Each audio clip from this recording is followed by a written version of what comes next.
When future Trunks traveled back in time to warn the Z fighters about two killer androids that would decimate the Earth, he was referring to androids 17 and 18. His entire life had been dedicated to surviving their reign of terror and figuring out how to kill them. However, those same androids turned out to be very different in the present timeline, both in personality and in their power levels. When Krillin later asks Trunks if their foes are truly evil beings, Trunks angrily responds that yes, they're heartless killing machines. It's a natural response. After all, Trunks has only ever known death and destruction in his timeline, caused by them. However, the present-day 18 eventually marries Krillin and starts a family, while 17 teams up with the Z fighters in Dragon Ball Super after starting a family of his own. But a closer look at 17 and 18's actions during the Android and Cell sagas of DBZ suggests they were never antagonists in the first place. Sometime when 17 and 18 were normal human teenagers, they were kidnapped by Dr. Jiro. He was looking for subjects to experiment on and apparently decided the twin siblings were ideal for his plans. When Android 17 famously murders Jiro via decapitation, he fulfills future Trunks' prediction and seemingly confirms they are as dangerous and destructive as in the future timeline. But 17's choice was completely justified. He and 18 were taken from their family and forcibly modified into androids, then were shut down and locked away anytime they disobeyed or, presumably, tried to escape.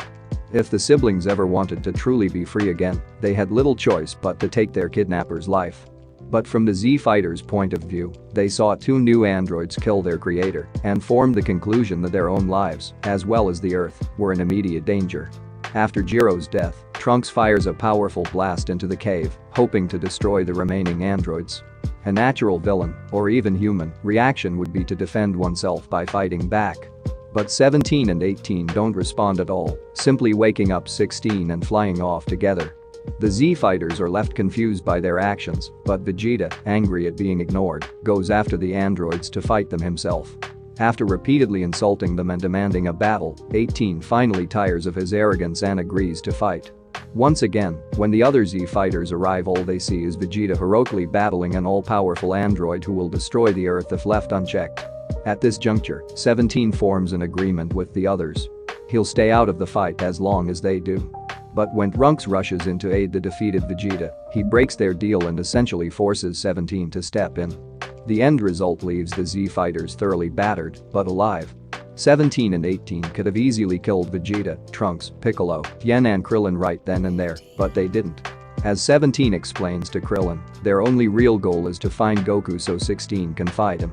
There are no ominous plans to terrorize the human race or decimate the planet. When the androids' search for Goku leads them to Master Roshi's house, Goku has already recovered from the heart virus and left to go train in the hyperbolic time chamber. So the androids once again come face to face with Piccolo and Tien. 17 and 16, due to his programming, are only interested in fighting Goku. Once again, it's the Z fighter who insists on fighting. 17 gives Piccolo multiple chances to avoid fighting if he'll reveal where Goku is. But despite knowing Cell was coming and Kami's belief that the androids weren't a threat, Piccolo jumps into battle. Aside from killing Dr. Jiro, violence was never the first option for the present-day androids. It was only when someone got in their way and directly threatened their newfound freedom, like Vegeta, Piccolo and finally Cell, that they chose to fight. Androids 17 and 18 were never antagonists, just extremely powerful juvenile delinquents. And like the other Z fighters, they eventually grew up, started families and fought to protect their loved ones.